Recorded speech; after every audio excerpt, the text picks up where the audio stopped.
கர்த்தருக்குள் பிரியமானவர்களே, August 31 Elon G white அம்மையார் அவர்களுடைய மாரநாதா புத்தகம், பக்கம் 485.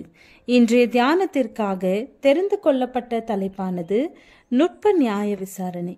வசனம் 1 தீமோத்தேயு 5வது அதிகாரம் 24வது வசனம். சிலருடைய பாவங்கள் வெளியரங்கமாயிருந்து நியாய தீர்ப்புக்கு முந்திக் கொள்ளும், சிலருடைய பாவங்கள் அவர்களை பின்தொடரும். நுட்ப நியாய விசாரணையின் வேலையும் பாவங்கள் அகற்றி போடப்படுதலும் நமது ஆண்டவருடைய 2ஆம் வருகைக்கு சற்று முன்பாக நிறைவேற்றப்பட வேண்டியவைகளாகும். மரித்தவர்கள் பதிவேடுகளில் அவர்களை பற்றி எழுதப்பட்டிருக்கும் காரியங்களை வைத்து நியாயம் தீர்க்கப்பட வேண்டியதிருப்பதால் நியாய தீர்ப்பு முடியும் வரை மனிதர்களின் பாவங்கள் அகற்றப்படுவது கூடாத காரியமாகும். அச்சமயத்தில்தான் அவர்களது காரியங்கள் நியாயம் விசாரிக்கப்பட முடியும். நுட்ப நியாய விசாரணை முடிவடையும் போது கிறிஸ்து வருவார். ஒவ்வொரு மனிதனுடைய கிரியைகளுக்கு தக்கதாக கொடுக்கப்பட போகும் வெகுமதி அவரோடு கூட வரும். பதிவேடுகளில் எழுதப்பட்டவைகளின்படி அனைவரும் நியாயம் தீர்க்கப்படுவார்கள். அவர்களது கிரியைகளுக்கு தக்கதாக வெகுமதி அளிக்கப்படும். இந்த நியாய விசாரணை மரித்தவுடன் நடைபெறுவதில்லை.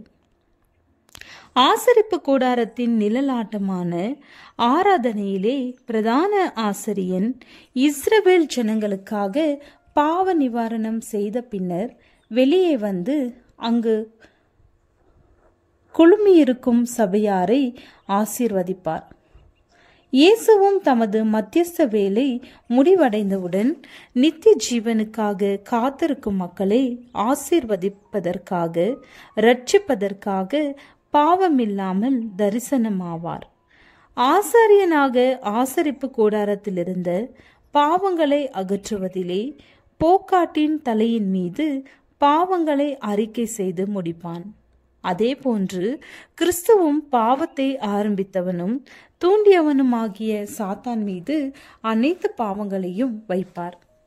போக்காடு இஸ்ரவேலரின் பாவங்களை சுமந்தபடியே குடியில்லாத வனாந்தரத்திற்கு அனுப்பி வைக்கப்பட்டது. அதை போன்று சாத்தானும் தேவனுடைய மக்களை தூண்டி பாவம் செய்ய வைத்த அனைத்து குற்றங்களையும் சுமந்தவனாக 1000 ஆண்டுகளுக்கு குடிமக்கள் இல்லாத பாழாகி கிடக்கும் இந்த பூமியிலே அடைக்கப்படுவான்.